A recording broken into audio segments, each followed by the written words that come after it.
When people hear Russia, they usually picture extremes: cold, politics, distance. It feels heavy before you even arrive, but being here creates a different reaction. What surprises most visitors isn't how intense Russia feels. It's how normal daily life looks once you're inside it. And that contrast stays with you the entire time. This country breaks your sense of scale. On a map, Russia looks large. In real life, it feels overwhelming. Flights take hours just to stay inside the country. You can board in Moscow at dawn, fly for 8 hours straight east, and land in Siberia, still with 2 more time zones to cross before the Pacific. Time zones change without warning. Your phone flickers between Yekaterinburg, Novosibirsk, and Irkutsk time, each shift a silent marker of consumed geography. Distances stop feeling practical. The 700 kilometers between Moscow and St. Petersburg feel like a short commute here. That same distance elsewhere in Europe would cross multiple nations. Here's the first surprise. You don't cross Russia. You commit to it. Even short trips require planning. A day trip is a concept that vanishes. To see something beyond your city means accepting a journey measured in half days or full nights on a train. Movement becomes intentional. You don't wander in, you choose a vector and follow it, understanding that return is its own separate expedition. This scale breeds a unique psychology. You hear it in local phrases. "It's just over there" can mean a 5-hour drive. Patience is not a virtue here. It's a fundamental tool for daily life. The land teaches you that some things cannot be hurried. The thaw of a river, the growth of a forest, the journey itself. You learn to measure space and time, not kilometers. Moscow doesn't feel cold. Arriving in Moscow, the atmosphere is unexpected. The city moves fast. The sidewalks on Tverskaya Street are rivers of people flowing with determined, unhurried speed. The traffic, a constant, dense hum. Public transport is efficient. The metro isn't just a subway. It's a subterranean empire of marble, chandeliers, and breathtaking murals. Trains arrive with metronomic frequency, 90 seconds apart in rush hour, swallowing and disgorging thousands in a smooth, silent operation. Streets are busy.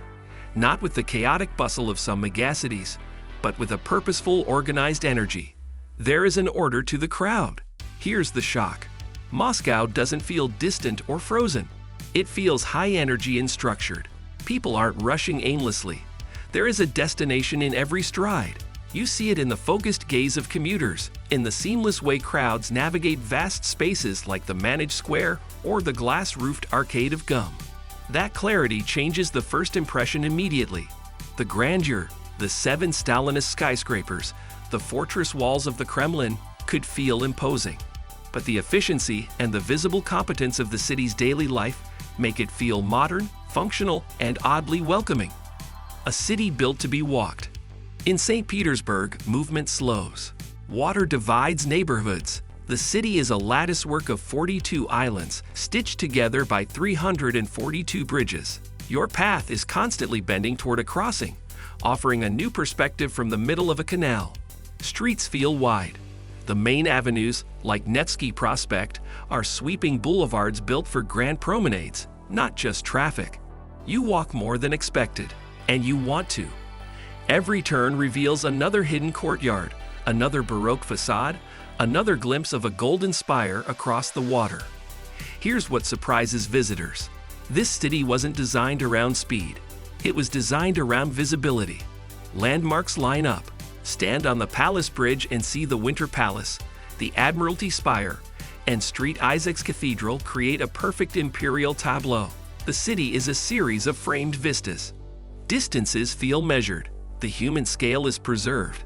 Unlike Moscow's overwhelming concentric circles, Peter's center feels navigable, composed. Crowds don't overwhelm. Even in summer, along the crowded embankments, there is a certain spaciousness, a respect for the vista. A lake that changes how you think about water. Travel east and the environment opens completely. Cold air. It's a clean, sharp cold that fills your lungs and clarifies the air, making distant mountains look near enough to touch. Clear horizon. On a still day, the line between the deep blue water and the pale sky is a razor cut across the world. no visible edge. From the shore, it stretches into a void. It has the presence of an ocean. This is Lake Baikal. Here's the shock. This lake holds about 20% of the world's unfrozen fresh water. The statistics are meaningless until you stand beside it. It is deeper than some oceans, ancient, and home to thousands of species found nowhere else on Earth. In winter, the surface freezes solid, but not smoothly. The ice forms in vast, chaotic plates, turbulent blue slabs shoved into ridges, creating a jagged, otherworldly landscape. People walk on it.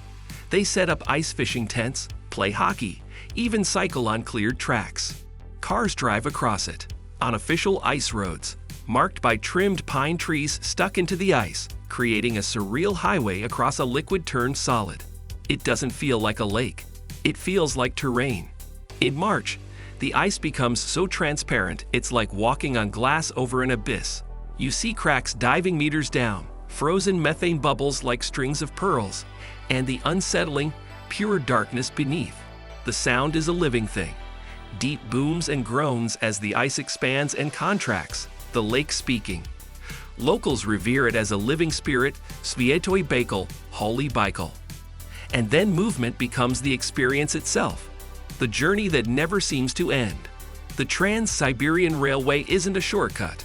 It's slow, predictable, relentless. Days pass the same window. Landscapes change gradually. Time stretches. Here's what surprises people. The journey becomes the destination. You stop measuring progress in distance and start measuring it in days. The rhythm enters you. The samovar at the end of the carriage, the recurring tack-tack of the wheels, the brief, smoky platforms where you buy pyroski from babushkas through the window. The vastness becomes personal. You don't watch Russia go by. You live inside its passage, where Russia feels untouched. Far east, roads thin out. Volcanoes appear. Steam rises from the ground. Weather changes fast. This is Kamchatka Peninsula. Here's the shock. You're still in Russia, but it doesn't feel connected to the rest of the country. Nature dominates. Infrastructure disappears. Silence becomes noticeable. Very few visitors ever reach this far. The connection here is geothermal, not digital. You travel by helicopter over valleys where bears outnumber people. The earth is hot to the touch.